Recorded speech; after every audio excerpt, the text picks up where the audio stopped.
Welcome, welcome, welcome to Living Wealthy, Future Wealth by Design 2018.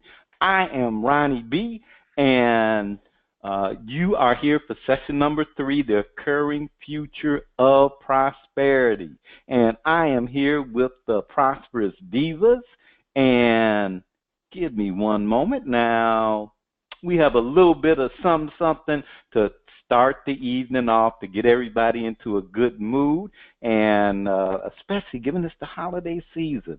So let's go ahead and just hear a performance to get us in the flow of prosperity.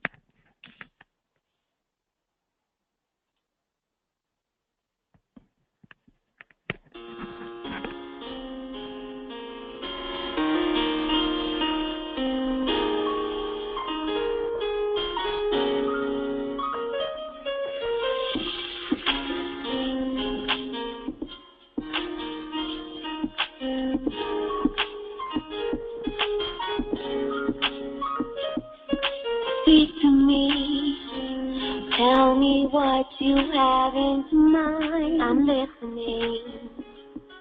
Your melody, my soul, have no boundaries. No, you stimulate me, bring me peace, tranquility. When I close my eyes, are closed. My fingertips are all I need to show you what I see when my eyes are closed. And nothing feels more naturally than to lose control when my eyes close. They're closed. They're closed. They're closed. They're closed. I feel the most. Can't help but lose control. They're closed.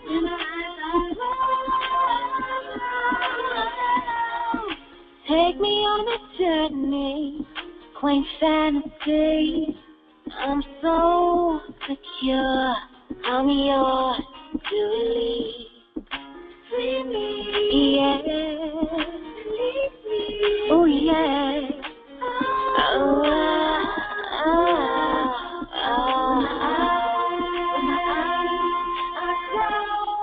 My fingertips are all I need to show you what I see when my eyes are closed. And nothing feels more naturally than to lose control when my eyes close. Okay, I hope you enjoyed that selection. And tonight's session, tonight's workshop, having a baggage-free future. Wonder what that's all about. A baggage-free future. Integrity. Having specific measurable results. Integrity. What if integrity, an aspect of integrity is having specific measurable results? We will learn more about that tonight. And the Divine Future Prosperity Blaster. And to get everything started, let me go ahead and turn this presentation over to one of my favorite divas, Diva Nikki. Well, good evening, Ronnie B, Diva Nakia, and all of the participants. Thank you for joining us tonight for session number 3 of Living Wealthy. Future Wealth by Design 2018. I am Diva Nikki, and I am leading this course with none other than Diva Nakia and Ronnie B. Living wealthy is for having the prosperous life you desire, the passion you dream of, the spirit of goodwill and love in all your interactions with others. Being free to express yourself, giving yourself fully to all of life. So, this 6-session seminar has inquiries and exercises you can apply immediately in resolving issues and having results that exceed expectations. If you are participating with us for the first time, you are in the perfect place. We promise if you participate fully, you will get immediate value that may do what? Exceed your expectations. So, before we start, let's see what's been happening with the participants and then from the team. So, looks like we have Brittany from Reno, Nevada, who says, I love this course and I can't wait to get each session in my inbox. You speak truth in ways that engage people without being pushy or self-righteous. When Ronnie B said he could be counted on to not denigrate anyone's beliefs, made me look at how I deal with people who disagree with my opinion or views. Unfortunately, I am not as generous as the divas and Ronnie B. I realized there were some great people in my life that I pushed away out of ego and being so right, including a man who loved me deeply. I now can see I talked to him like he was an idiot for not being in lockstep with my views and acted like he was treating me as stupid. It hurts to realize how inauthentic I was being and how much it cost me being on my high horse. I decided to take on Ronnie B's commitment, and going forward, I too can be counted on not to denigrate anyone's beliefs or opinions. I don't know how or why, but after making that pronouncement to several friends and relatives, I got a call out of the blue from the man I pushed away. Wow. We talked about old times, and I could barely hold back my tears. For some reason, I told him I never stopped loving him and regretted pushing him away. There was dead silence. She said, I don't know why I called you today, but I'm glad I did because I never stopped loving you and prayed that one day God would bring us back together. Thank you, Divas and Ronnie B. This course has meant everything to me. I was blind and now I see.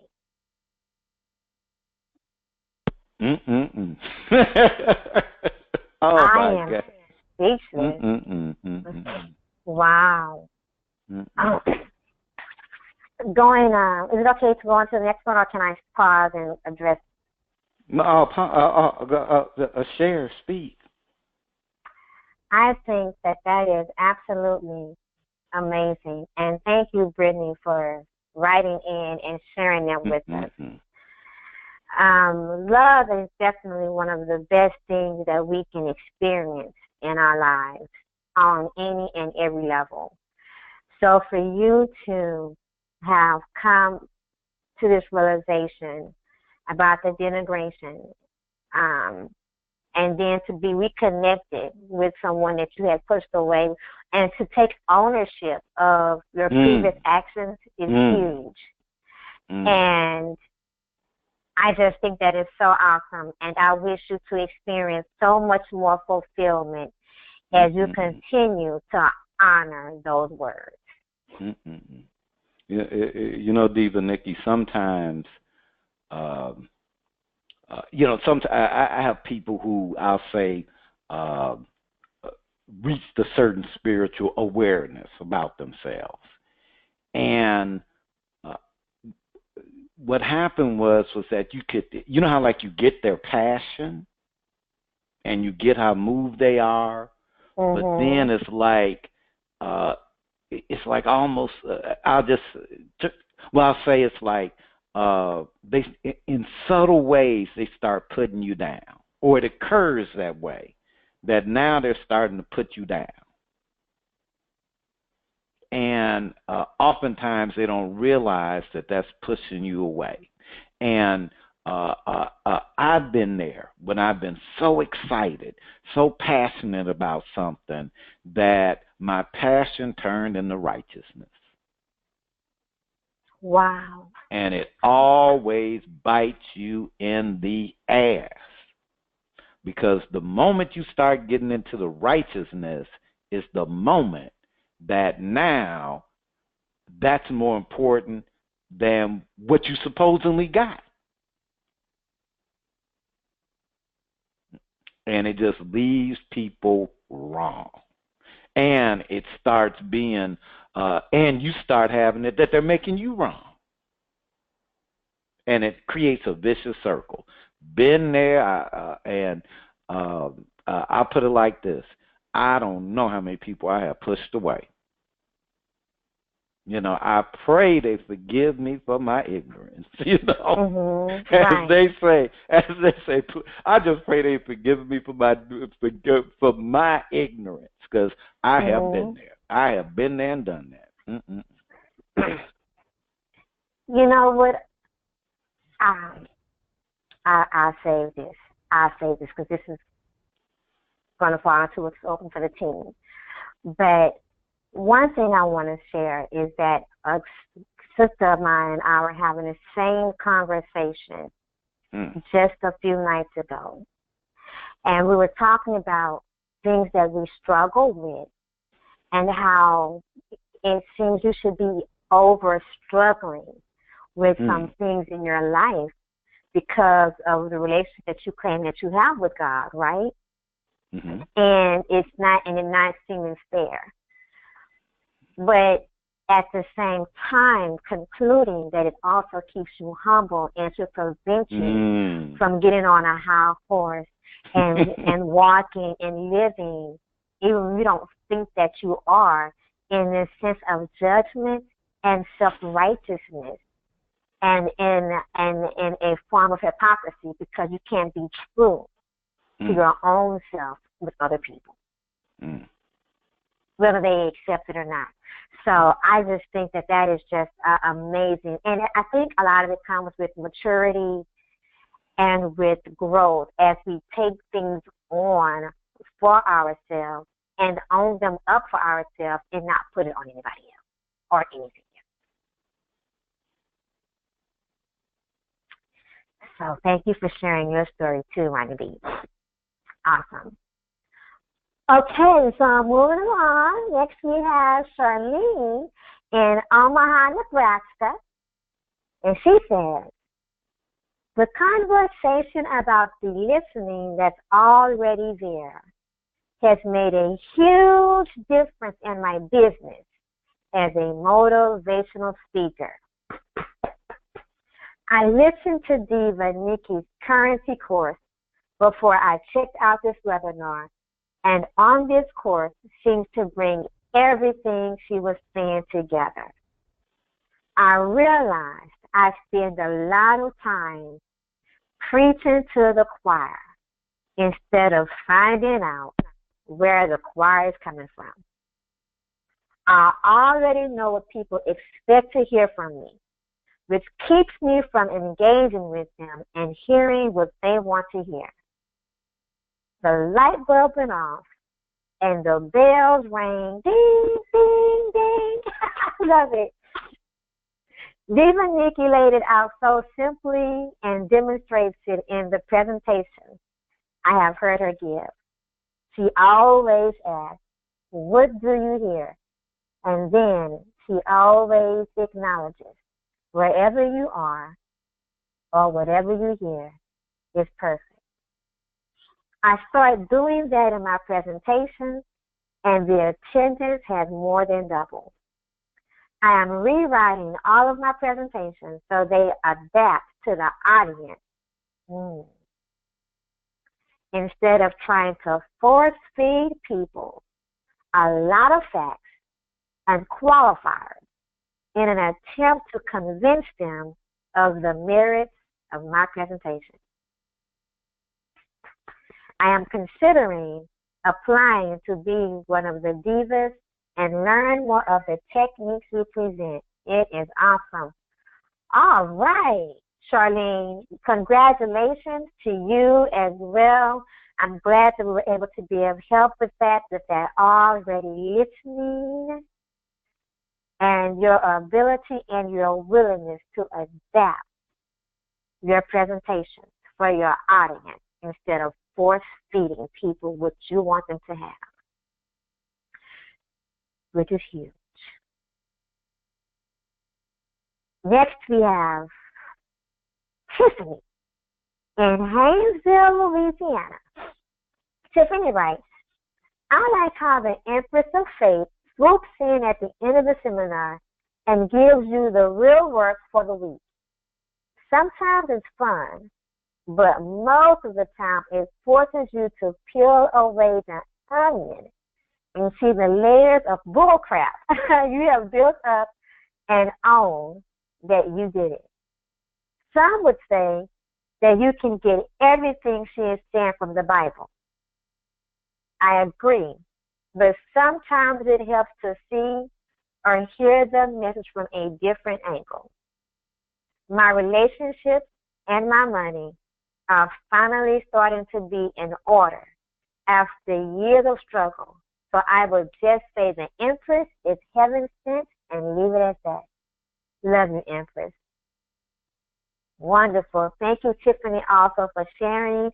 And I'm sure even Nakia, is she on the line yet? Is she hiding in stealth mode?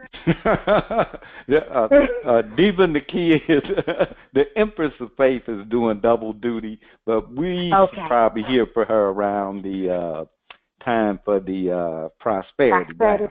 All right. Yeah. Well, thank you, Tiffany. Now let's see what has opened up for the team since the last session. You know, Diva Nikki, I'm like it. I have a lot of mixed emotions. Okay. And part of the mixed emotions is that there's a bright future for Old Grumpy Radio, the Prosperous Divas, the people I work with. You know, it's like it's really good. You know, and some really nice things have happened, and I'm like totally grateful and appreciative. And at the same time, I'm sad. And I'm sad because I got the news that several people, you know, just who I built a really good relationship, who I'm really good friends with, the Prosperous Divas, we did some work for a Fortune 10 bank, and with a division that managed credit for credit for some Fortune 500 companies as far as retail credit for their consumers, and the people that we coach, work with, built presentations for, they loved it. It made a difference for who they were serving customers, and it made a difference for who they were as people. And they're all losing their jobs. Oh. And I'm like, wow, because you know how like you get those relationships, and even though well, I put it like this, I'm just like, I'm sad in that sense because I really like them, really love them, came to love them, appreciate the challenge that they deal with, and and it reinforced the fact in our presentations that we always honor the struggle. Your struggle may not be the same as my struggle, but I can get that there is a struggle. It's the dynamic of being human. with all the blessings you have, struggle is an element, and I'll say it's an element so that you can appreciate the gifts you have. It's just like if you never take on a challenge, you never get to see how far you can really go. Now, you may not particularly might have said, hey, I didn't really want that struggle, you know. Right. You know, but I say, could I have a different struggle? And it doesn't work out that way. So I really wish them well, and I get the reality. The reality is that life moves on. And they'll make whatever changes they need to make in their lives to go on. And for many, maybe not today, maybe not in the moment, you know, right before the Christmas holidays, New Year's, learning that you're going to be, quote, unemployed, but that too shall pass, and it'll be a blip in their lives. That was just a moment. That was a moment. This is a moment. And oftentimes that's what it takes for us to move. Yeah. We had to have it taken away so that we could move. Because I met many people there who, I'll just say that, really great, really fantastic, and you could tell they needed to move on to their greater good. But they were not going to move because of a false, and I will say this, and I'm going to continue on, a false conception that they had to be there with good reasons. Well, hey, I got bills, I got responsibilities. They had reasons, but they were false. Because their prosperity is not dependent upon a person or a job. And that's with all our courses, your prosperity, my prosperity is not dependent upon a thing. It's about who we are being. And that's the grace that we've been given. So that's what's opened up for me. I love it, and thank you for sharing that. And I'm definitely, pray that each individual in this season will find that being in that moment that is there for them at this time to be that, make this that blip, that glitch in their system, right? For me, what has have opened up since our last session. Other than that great conversation with your sister, that was awesome. Man, it's been, thank you. And that conversation isn't complete yet. That's what's funny about that, too. Is how much opens up when you face things in the truth of what they are for you, even if it's not the truth to anybody else or for anybody else. And for me, I've been really more open and more honest about some of my feelings and the things that I had bottled up and were kind of laying dormant and have become a part of me in that dormancy from me being in the military and being experienced in war, and then now taking a proactive approach to a healthier me. Now opening the doors for me to share some different things with people close to me, even if they don't understand, but now they understand a different element of me. And I found a sense of freedom in that. I found a sense of freedom in allowing myself to share some of my vulnerabilities in some of the most vulnerable moments in these past few weeks of different circumstances seem to be compounding that allowed me to even see the beauty of being in need.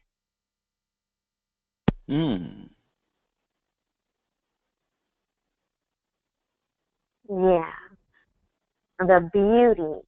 And the beauty of that, of being in need, is the humility, but the humility in asking for help when you may not have thought that you needed help, or at a time that you would have seen yourself needing help. Yeah. And it's been really wonderful. It's been really, really, really, really, really wonderful. And to be able to fully, even more so, express things of myself, and finding out that other people needed to have that same freedom of expression. We're in a very similar place at the same time, and just needed someone to open the door to the conversation.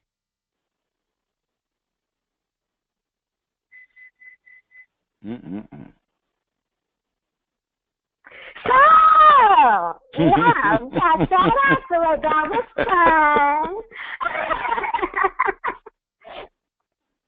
It's time for our first inquiry of having a baggage-free future. Occurring future of prosperity, having a baggage-free future, presented by none other than, okay, right, of course, the person's already talking, me.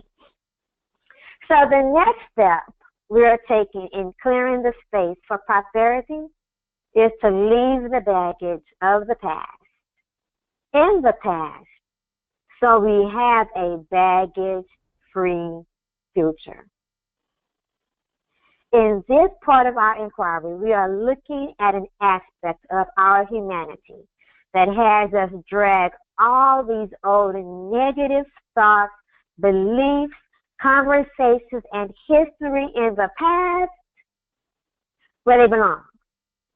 Who you are being, the actions you take, the results you have are a function of the future you purposely or unknowingly create for yourself. We experience the future we created from the conversations we have in the present. If those conversations are for having a prosperous, bright future, we're inevitably experience living a prosperous, bright future in the present moment by moment. If the conversations we have are about a continuation of complaints, problems, slights, issues, failures, or resentment, we inevitably experience the recurring of those experiences in the present moment by moment. Now, we do not want to keep those old negative experiences alive, so we are going to share a way to recognize a hidden aspect of those experiences. Let's take a look at this. Are your favorite complaints running the show? Not fair. Oh, poor me. Blah, blah, blah. Why me? Boo, boo. I'm not making fun of anybody. We're just saying what complaints sound like when they're running the show. You pick it on me. The nature of persistent complaints. We're going to look at the nature of a complaint, what's behind the complaint, what you get from holding on to a complaint. Often, as we do the work to improve our relationships, grow our wealth, improve our health, we have complaints, or do the complaints have us? Hmm. Sometimes we acknowledge those complaints either verbally or by our actions. Other times, through innuendo or lack of action, we acknowledge those complaints. Either way, these complaints can be debilitating and become barriers, keeping your highest and best from being manifested. Our complaints are not created equally. Just want to throw that out there. So, we're going to examine, have an inquiry about a specific type of complaint, and that is the persistent complaints. These are the complaints you may or may not give voice to, but you know in your heart of hearts they exist, and they have existed for more than a few days. Create the following categories: money, relationships, health. Under each category, list your persistent complaints. These are complaints you have had for more than a few days or even weeks. There are complaints that have become hidden from your view usually. They are the most persistent. What happens with persistent complaints is we stop having them as complaints, and they now live in our experience as the truth. Hmm. To find those hidden complaints, review your list, and under each category, write what you have been putting up with, trying to change or fix. Pretending is okay. Let me say that again. To find those hidden complaints, review your list, and under each category, write what you have been putting up with, trying to change or fix, or pretending is okay. We are doing this exercise with you. Keep working, and we are going to discuss the nature of a persistent complaint. Part of the nature of a persistent complaint is we get a payoff.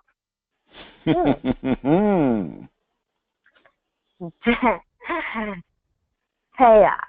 I am right, others are wrong. I can justify my actions and invalidate your actions or the actions of others. I can dominate the conversation and not have to hear the other side or avoid being dominated and must listen to another point of view. I get to avoid responsibility or deny my power. Good one. When we're being right about our complaints, we get a payoff. What are the payoffs you now see that you are getting from holding on to this complaint? Diva Nikki, I just wanted to say something. Oftentimes, they did this little experiment, okay, with the little smart rats, okay, and they had the maze, right? So they had the maze so that the smart rats can go through the maze, and the goal is for the smart rat to find the cheese. Okay, so they put the cheese, the smart rat goes to the maze, finds the cheese. So they put the smart rat back in, and what does the rat do? The rat looks around and everything, and again it finds the cheese. Well, the cheese is always put in the same place. So after about the third time, the smart rat doesn't even look, it just goes straight to the cheese. Then they remove the cheese. So the rat goes to the maze, and the rat goes straight to the cheese, and the rat looks, hey, no cheese, no cheese. So they do it again, and the rat goes straight to where the cheese used to be, no cheese. Well, around the third or fourth time, the rat doesn't go that way anymore. It starts looking, in other areas to see if it can find the cheese. Now, the difference between human beings and the rat, we'll keep going down that tunnel trying to find the cheese. We will keep going because we knew, I know it's some cheese there. We know it. We'll be so right, we'll keep going down that tunnel, and opposed to looking around to see it could be someplace else. That's the difference between a rat and us. Wow. The smart rat. The smart rat. No cheese in that tunnel. And that's what a payoff is. There's no cheese in that tunnel, but we will go down it. Wow. Yeah, I can see that.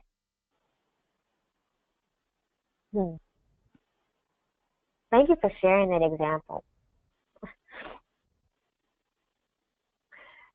Okay, so the flip side of a payoff is cost. Cost. Health, vitality, love, joy, freedom, power, full self-expression. What is the cost you now see from holding on to this persistent complaint? Make sure you guide them through each cost. Yeah, that was like an instruction. Yeah, make sure you guide them through each cost, right. What happens is that, I'm just going to say, like for the first one, health and vitality. If you are holding on to old issues, old baggage, it impacts your health and vitality. It truly does. How vital are you going to be going to do something that you now don't like, that you got complaints about? Yeah, I'm ready to go to this job today that all I got is complaints about. How the boss is treating me, how my coworkers are stabbing me in the back. Could be, how much vitality, how much are you taking care of yourself? When, you ever notice that people who have a lot of complaints, they have a lot of complaints. And a lot of those complaints are health issues.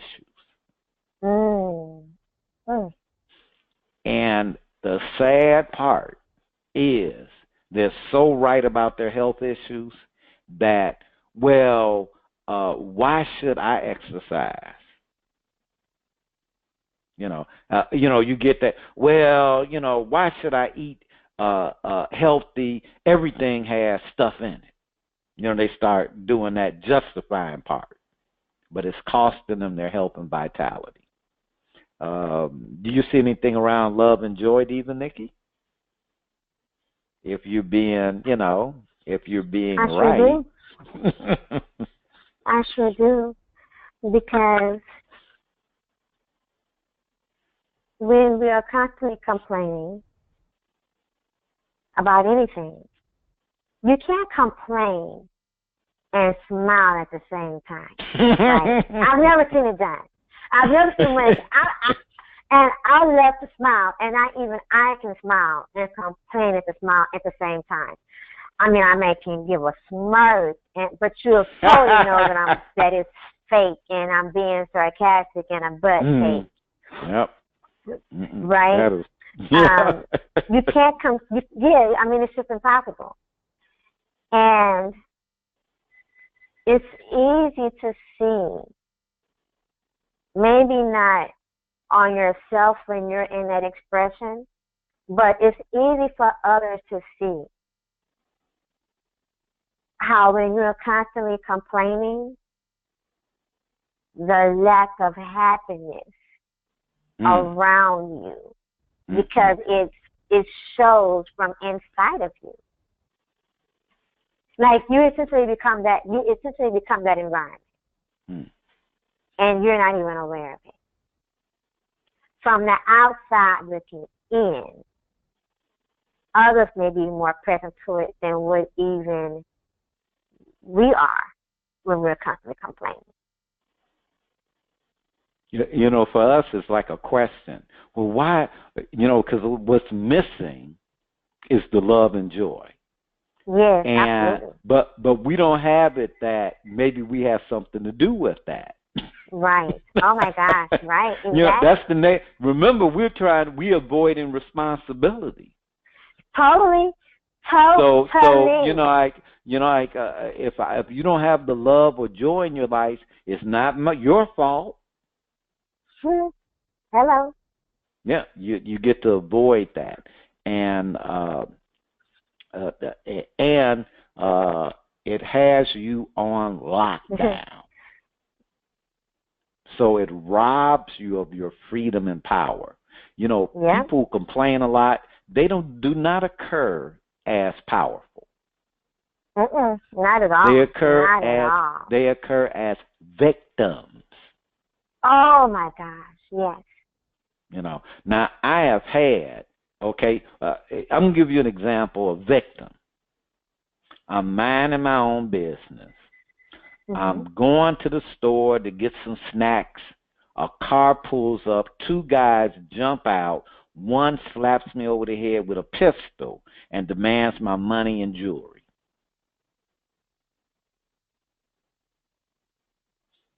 Now, according to the police, I was a victim of a crime. Right. But that's different from being a victim. See, that was just something that happened. It was over. I was upset. I was mad, whatever. You know, hope they catch him and stuff. But that was over. That was just a moment. I didn't become a victim. When I had conversations with people, they didn't hear me go, man, you know, crime is just so bad. Or you can't even walk down the street, you know, embellishing the crime and what happened. Oh, woe is me, blah, blah, blah, you know. No, you know, it's like, look, that happened. I hope they catch him, and I hope I get my stuff back. I was a victim of a crime, but I wasn't a victim. Right.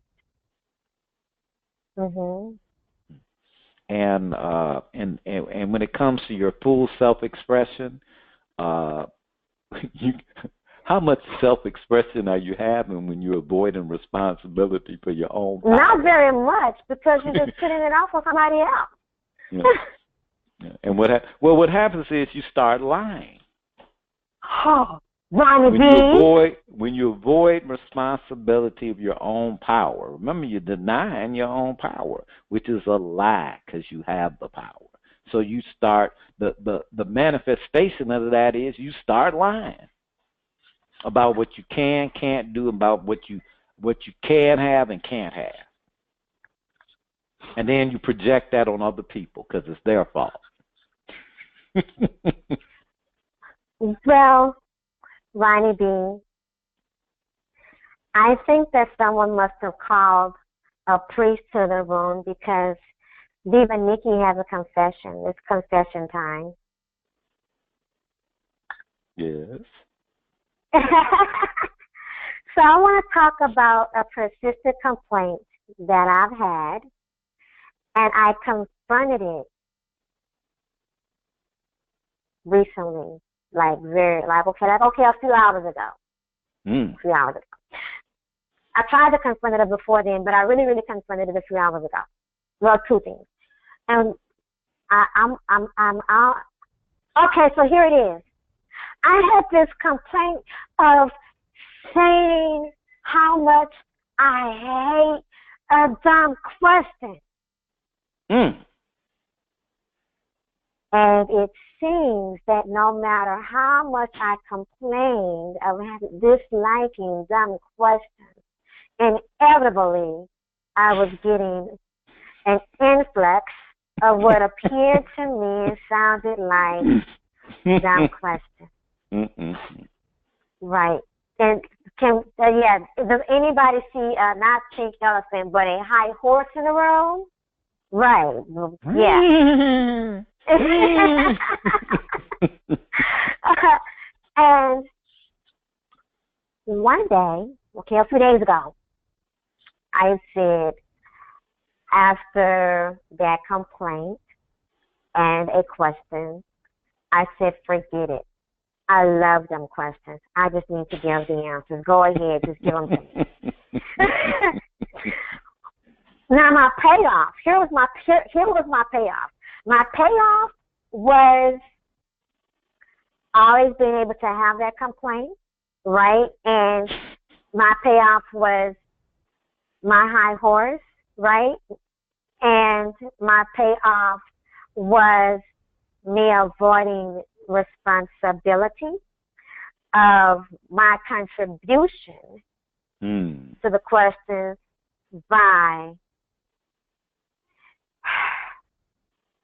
drum roll please, lack of patience.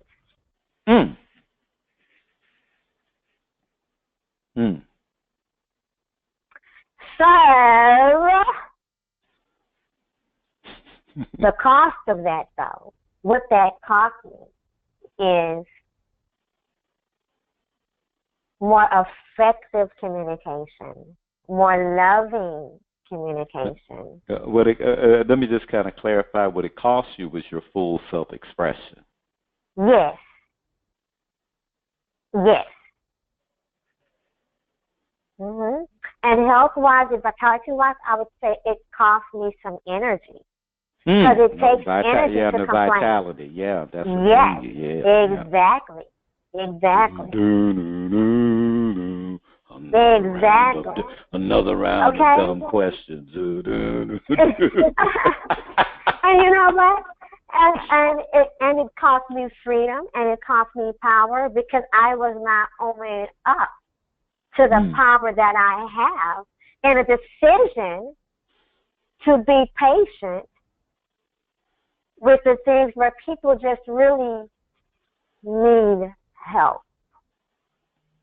Period. Bottom line. And it doesn't matter if it was redundant. It doesn't matter. The freedom and the power is in my power of choice. Of being, having, and doing. And it also costs love and it costs me joy. Because there's no way that I could have that complaint, even if I say it to myself, and once again be smiling, right? And I can't have that complaint to anyone else, and it even remotely sound like or feel like love. So then it must not be love.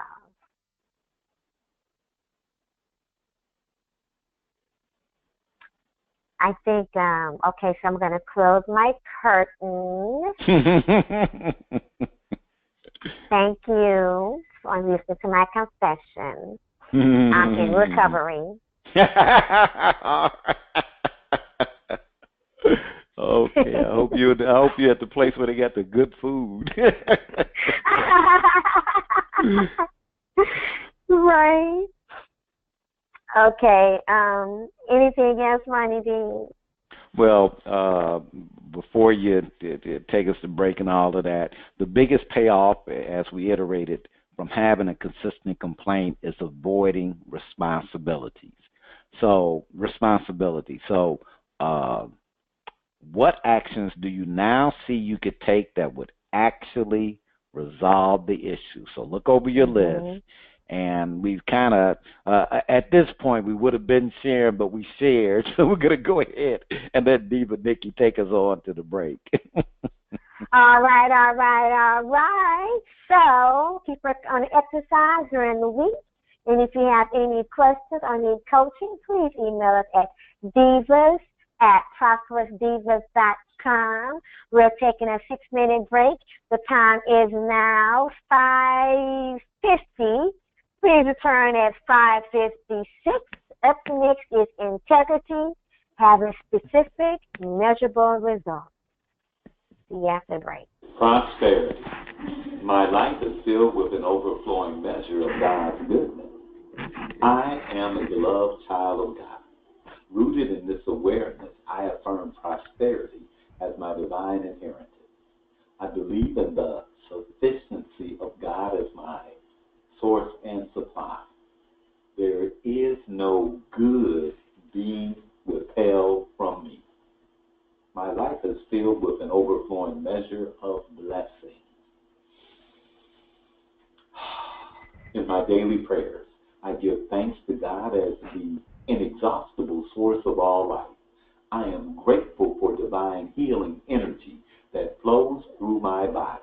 I embrace the peace that washes over me when challenges appear. I express joy-filled gratitude that my physical needs are met. Like a magnet, this practice of gratitude draws ever more abundance to me. Every spiritual desire of my heart is fulfilled.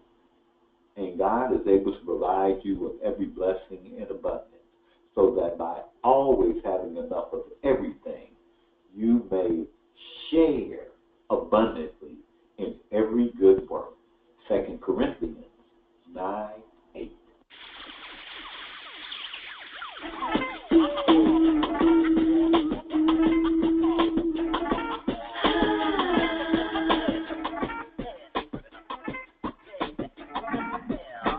Intergalactic, fantastic, baby, you're my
Can't get enough of you, I can't get enough. You're burning through my atmosphere, love with your touch. The philosophy's got us burning up. And I'm electric, cause we've only just begun. Vibration surging through my radio waves. You got me all today, drunk and high in your nebula haze.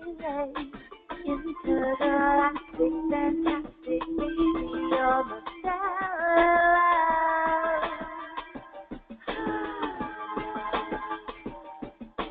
Intergalactic, fantastic, baby, you're my satellite.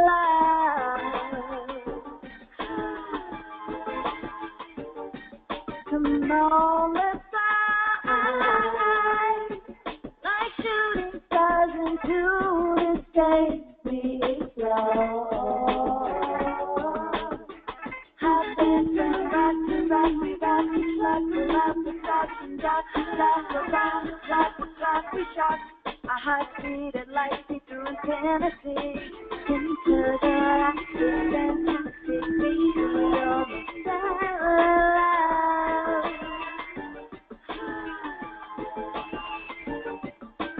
Intergalactic, fantastic, baby, you're my satellite.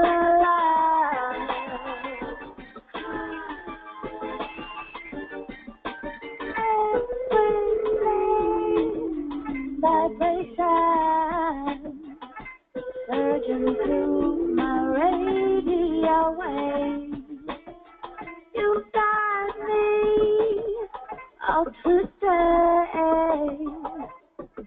flying high in your nebula. Hey, hey.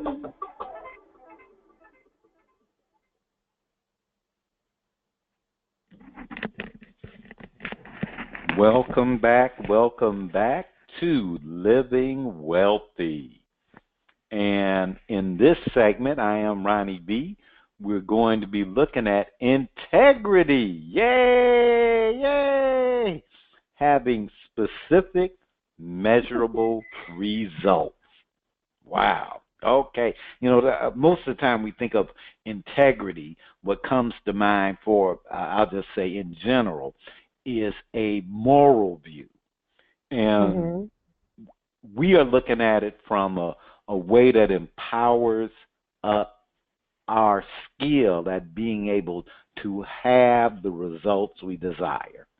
Now, often we're doing the work to build our prosperity or manifest our desires, and the results occur as elusive. So often when we are doing the work to build our prosperity or manifest our desires, the results occur as elusive. No matter what we do, we seem stuck in a vicious circle. It occurs as though we just can't get it right. More work, stress, lack of focus, poor quality of work, errors, more work, stress, lack of focus.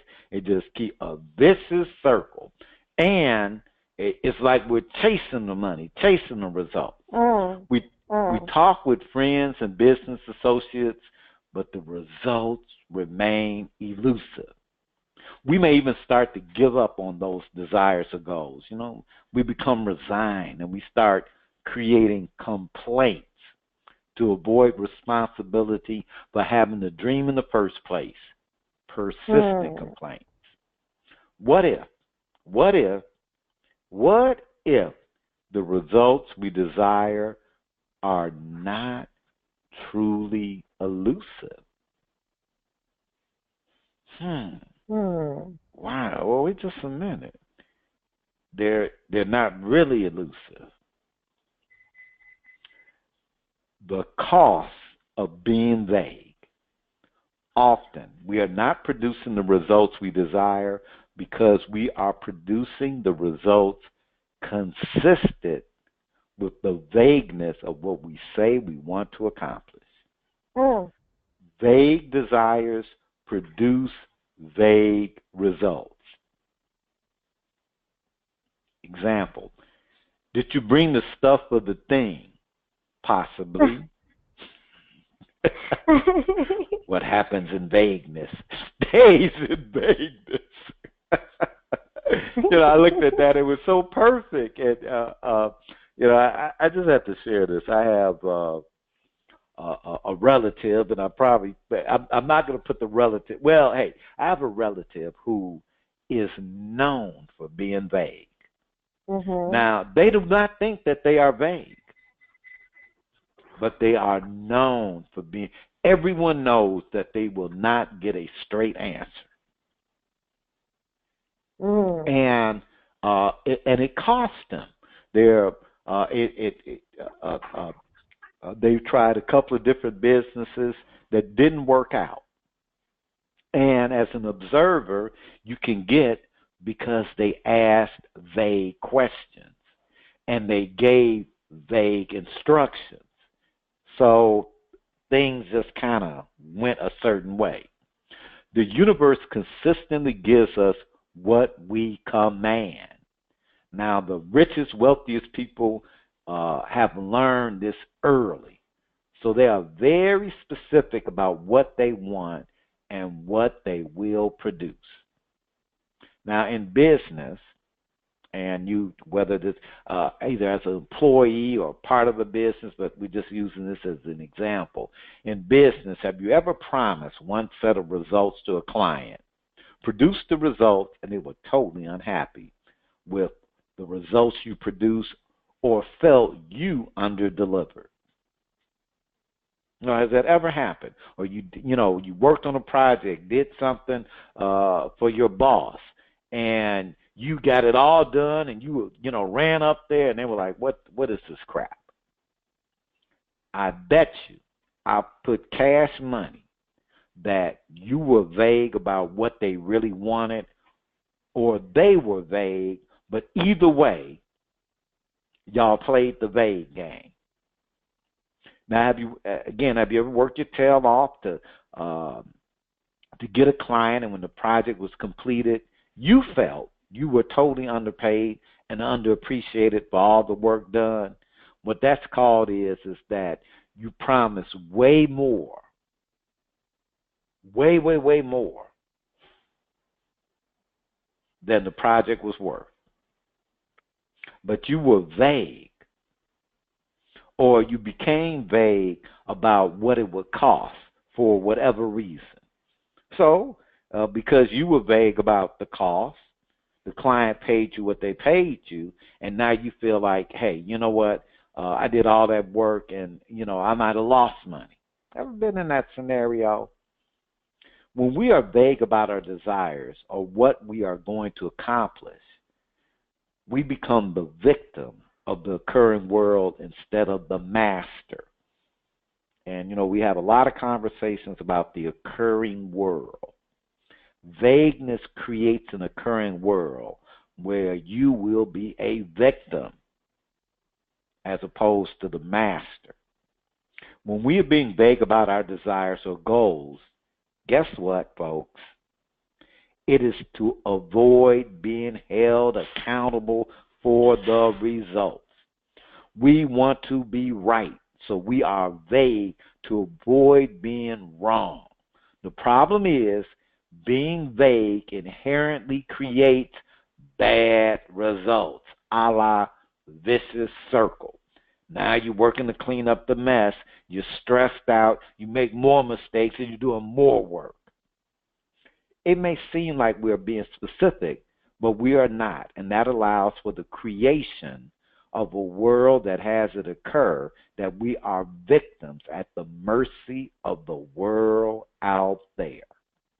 When we are vague and we allow others to be vague, it creates an occurring world of lack, want, fear, confusion, and even mistrust.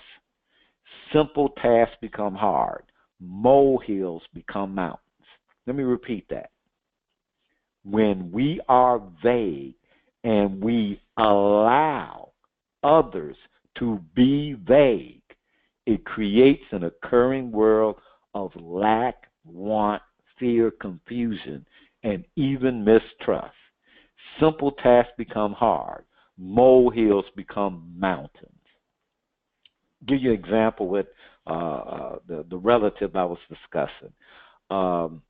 Many years ago, they were interested in flipping houses and saved up some money, hooked up with a partner, and they found a piece of property to purchase, and they said, hey, look, let's go ahead and, fix the place up, do the fixer-upper thing, and then we'll put it on the market and, sell it and make some money.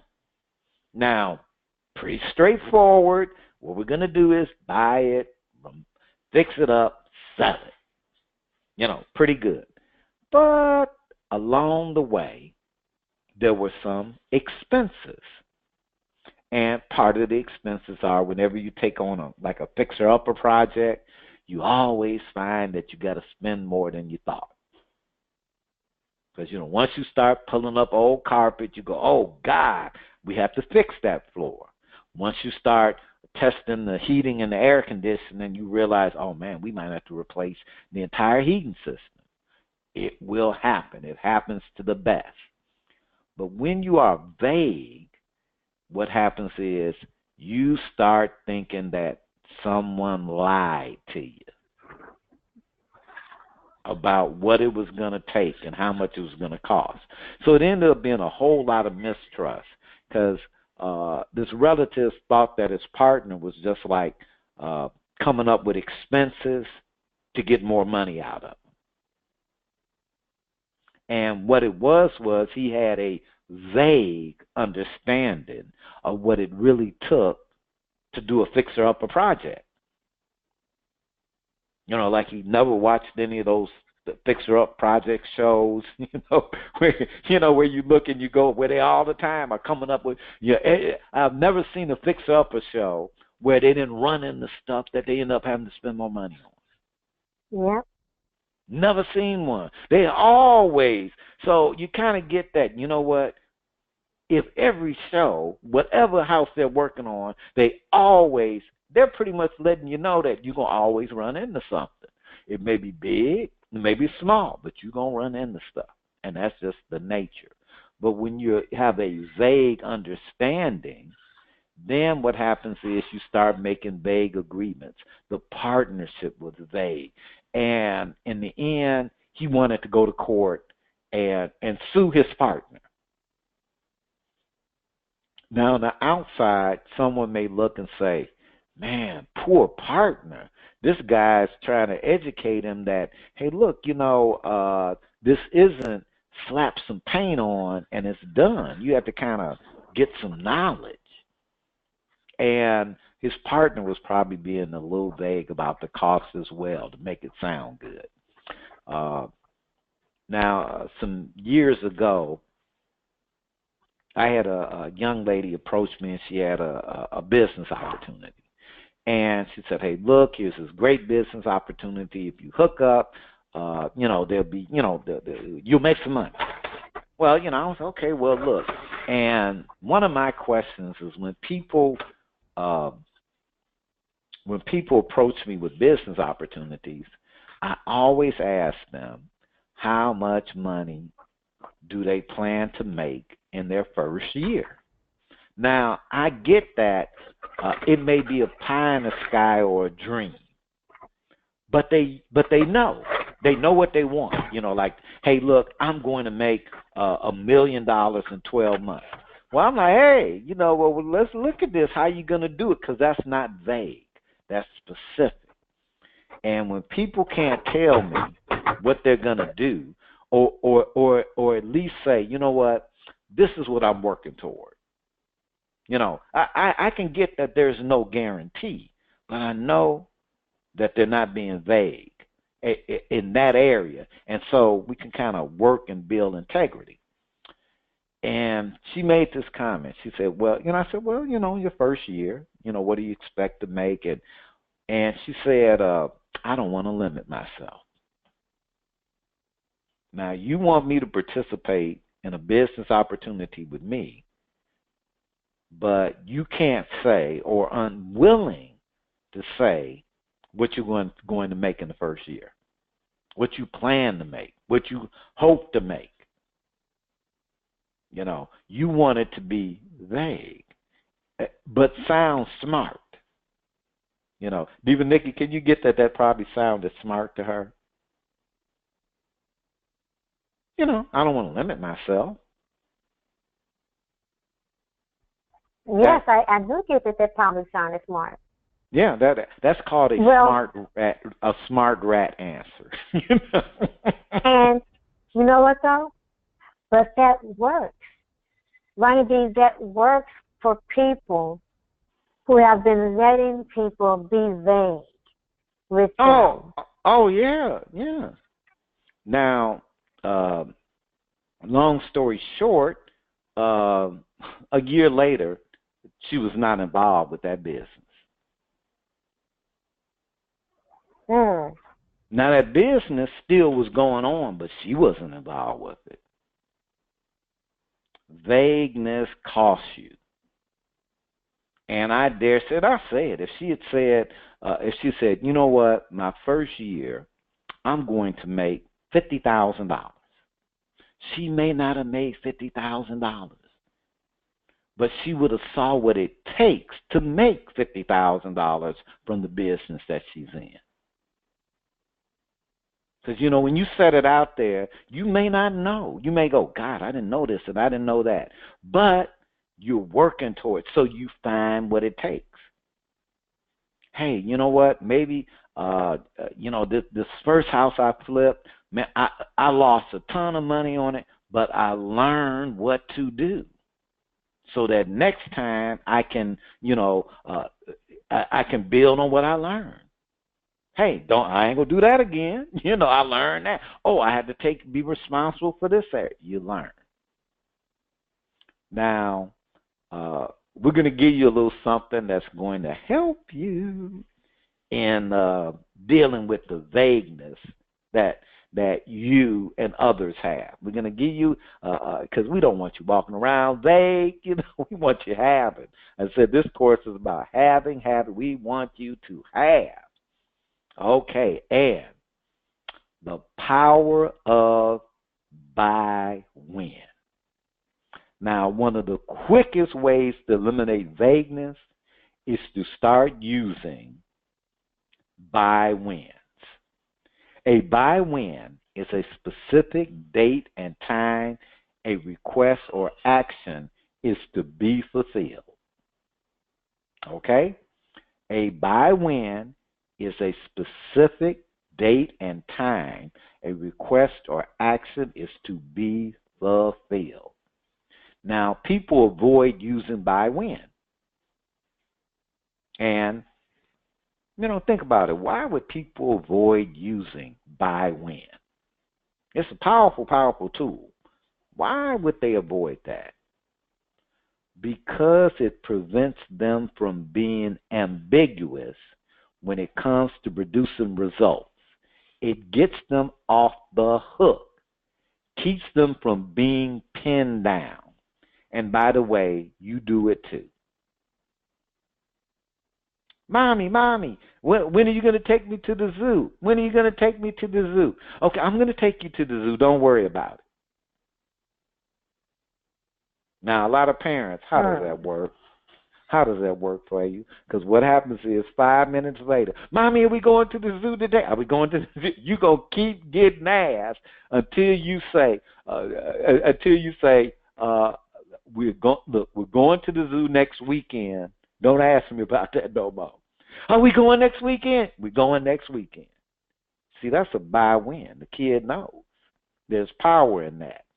But we do it too. And now prosperity thinkers and thought leaders use by whens powerfully.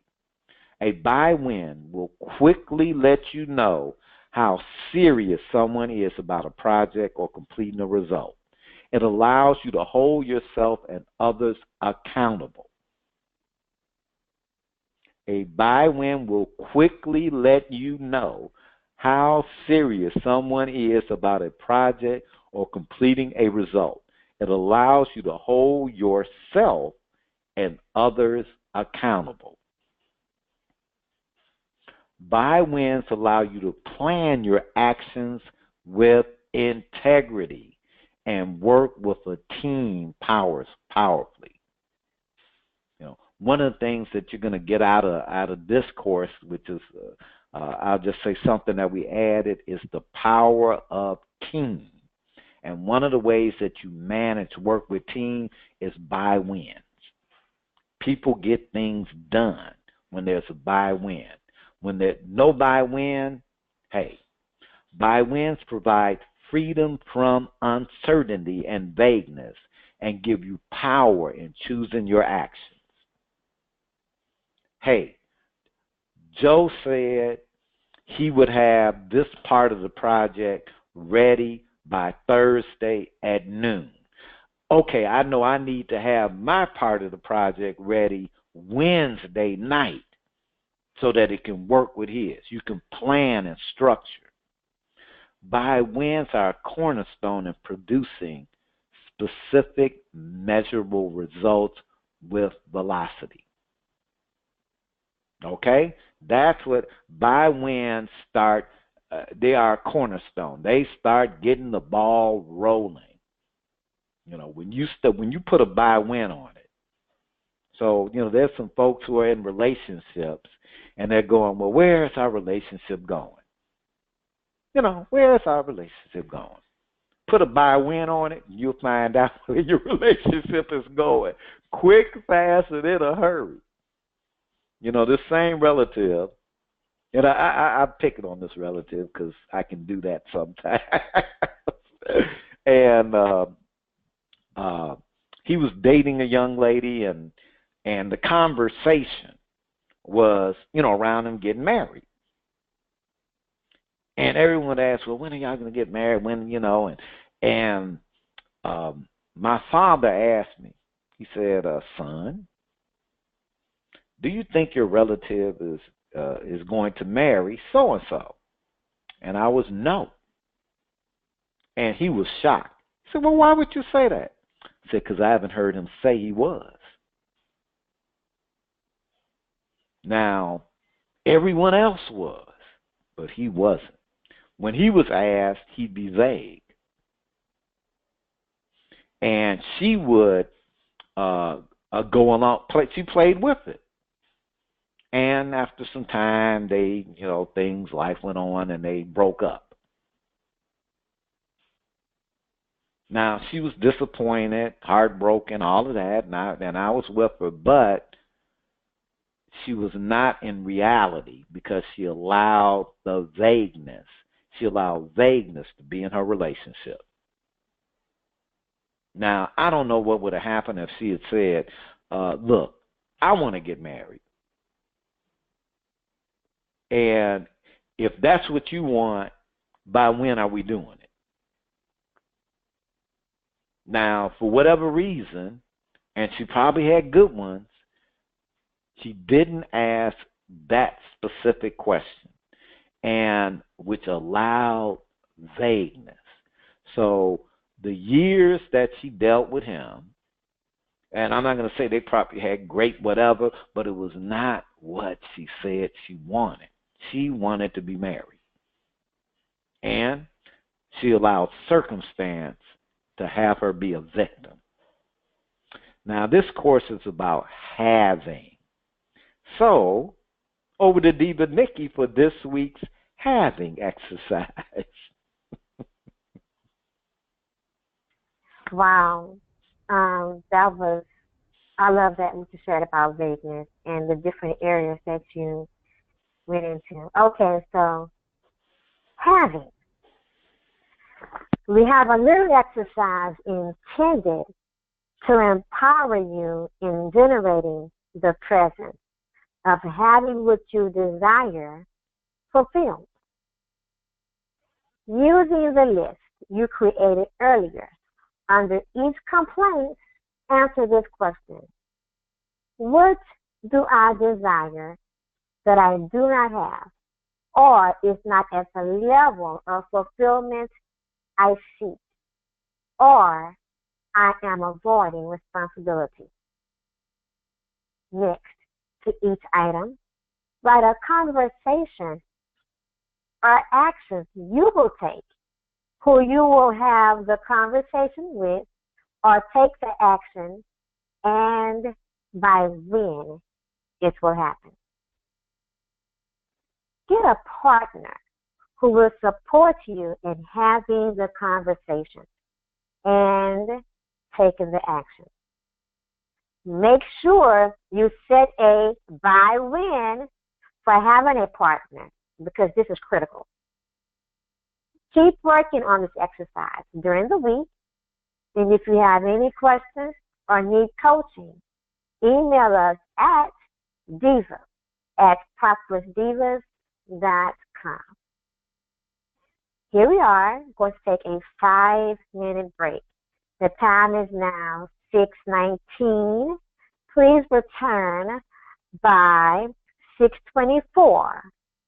On the other side of the break, we will have none other than the Empress of Faith with the Divine Future Prosperity Blaster.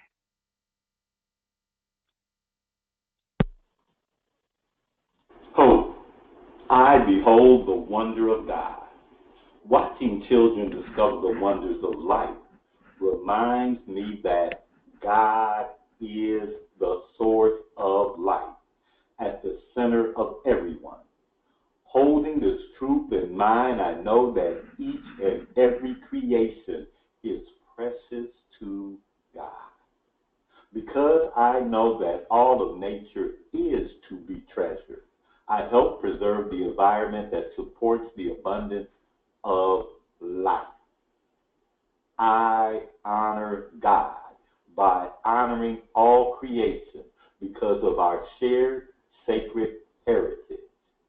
Nothing can come between individuals or nations except our resistance to accepting who we are as God's created.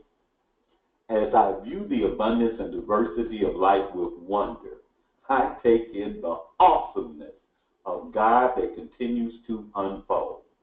I am eager to live from an awareness of the sacred presence that sustains all life.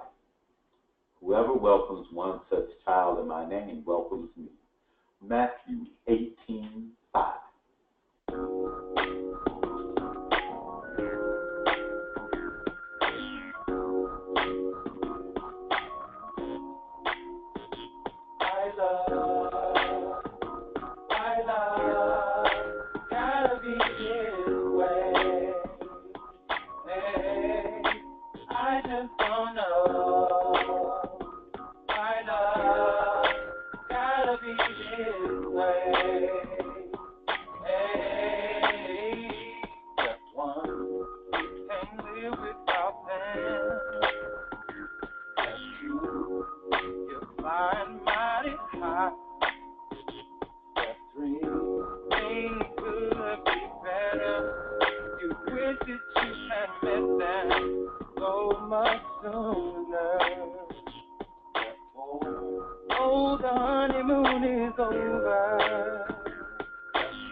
Welcome back to our final segment, and we need to check in and see if the Empress of Faith is available. She was doing double duty today, and do we have the Empress of Faith?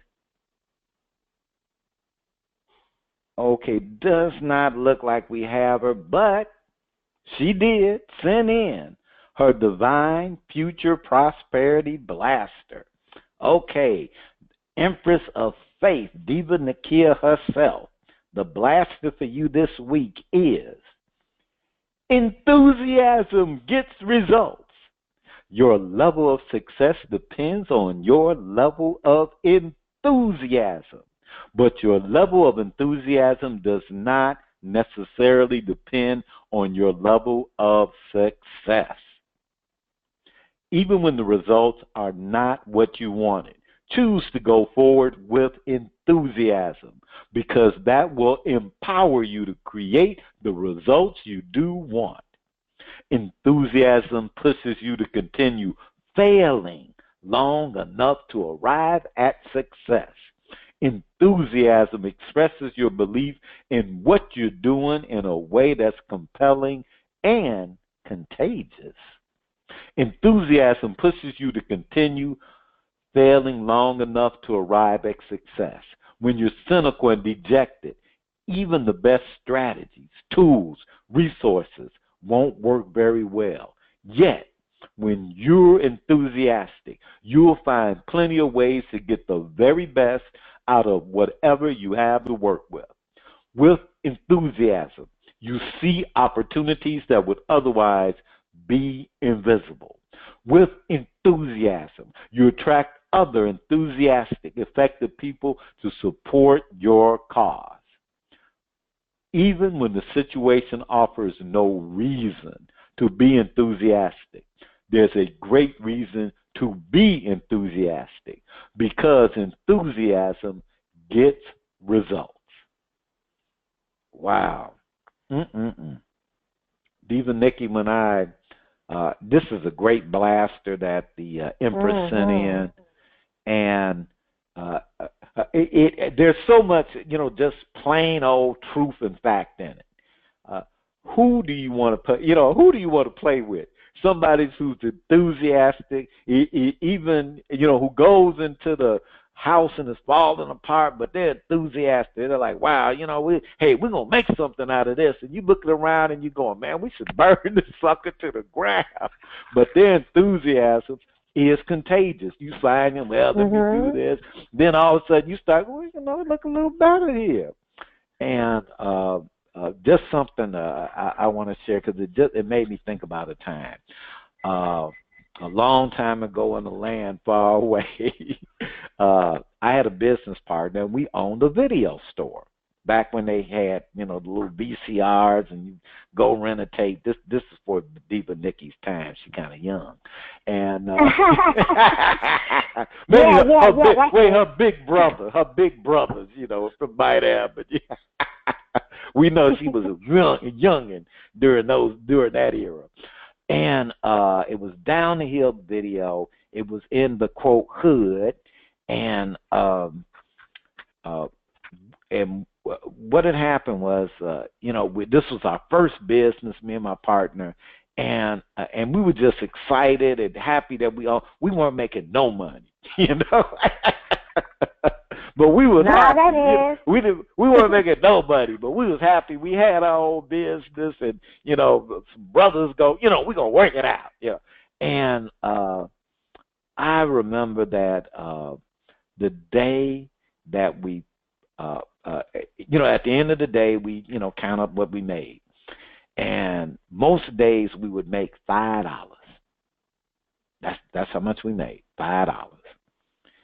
And we had a day where we made $30. We went out that night and bought champagne. We went and bought us some. We was partying. We had made it. And enthusiasm, how you look at things, in a way where just having a plan won't. Right. It just won't. But, we would say, we look at it, we might have been naive or whatever, but we was into it. We was happy, we was working on it. And like I said, we had that one day when we made $30. And I'm going to tell you, this was like after 3 months. We made that $30. You couldn't tell us nothing. We had made it. We were ready to become Blockbuster. We were ready. It was great. So I just wanted to kind of share that. Now, but you know that Diva Nikki and that Diva Nakia always got work for y'all. Now, see, I don't do the work. Always. I try to goof off a little bit, but they got work for you. Now, create the following categories: money, relationships, health. Under each category, write 3 situations where having a prosperous mindset would make a difference. Okay? Now, under each category, under each situation, write what there is that is keeping you from having a prosperous mindset. Is it a persistent complaint? What conversations can you create that would bring a prosperous mindset to the situation? Now, here's some suggestions. Creativity. You might have to get a little creative. You might have had some specific, some persistent complaints, or you might have looked up and said, wow, you know what? I'm the one who did the pushing away. I'm going to have to be creative to bring things back. Forgiveness. Remember, forgiveness is not excusing someone from bad behavior. Forgiveness is releasing and letting go so that your higher good can come in.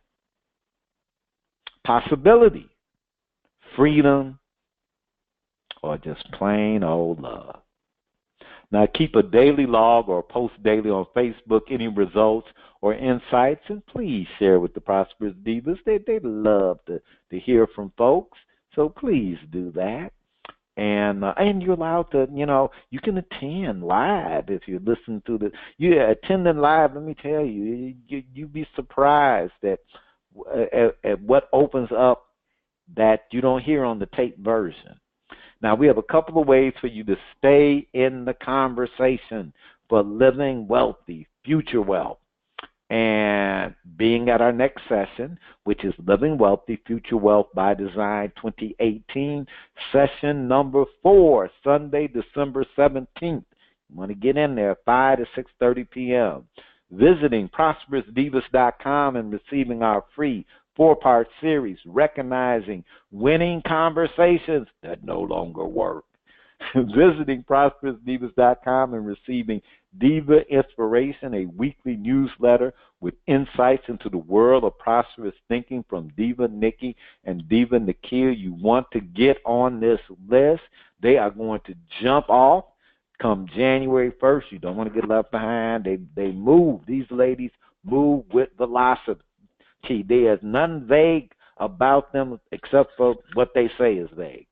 Now, visit us on Facebook and posting facebook.com/Prosperous Divas. Now, if you'd like to learn more about Diva Nikki's wealth building programs, you can visit ProsperousDivas.com, Future Wealth, or you can email her at currencytrader@ProsperousDivas.com. Please visit the Empress of Faith, Diva Nakia, appointedtimeforyou.com. Now, for more information about workshops and seminars, visit us at ProsperousDivas.com. Tonight's Prosperous Divas, the Empress of Faith, Nakia Franklin, who sent hers in. It was powerful. Diva Nikki Taplin herself, live, unfiltered. You should check out some of her poetry. It really is live and unfiltered. And your co-leader, myself, Ronnie B., courtesy of the Old Grumpy Radio Network. Now, please enjoy the performance at the end of the seminar tonight. It's a little something to give a little smile, put a smile on your face. Prosperous Divas, prosperity is a mindset that can be created by anyone. Rita Rudner. Thank you. Well, thank you very much. It's very nice to be hosting the best of evening at the Improv. You can tell this is a very special night, can't you? Yes, because They'd rented letters. And I did start my career in comedy at the Improv. I had a few other jobs before comedy actually got going. I was a stewardess for a while on a helicopter. There were about 5, 6 people tops, I'd say. Would you like something to drink? You would? Then we're going to have to land. I was a waitress for a while in a revolving restaurant. And I have a bad memory for faces. I used to say, just shut up and eat it. I had the most boring office job in the world. I used to clean the windows on the envelopes.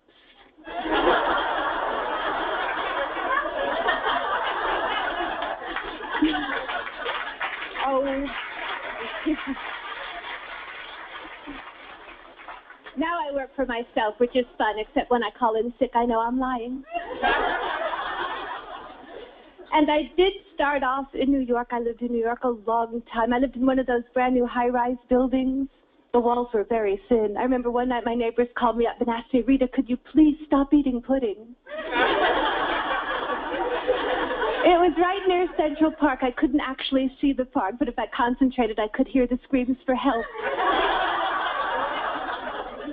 And I moved to Los Angeles after I got married. I love being married. I do. It's so great to find that one special person that you want to annoy for the rest of your life.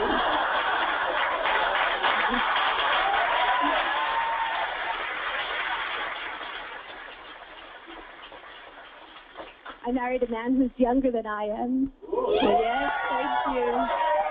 In fact, he's 2 years younger than he thinks I am. Well, the old theory was marry an older man because they're more mature, but the new theory is men don't mature, marry a young one.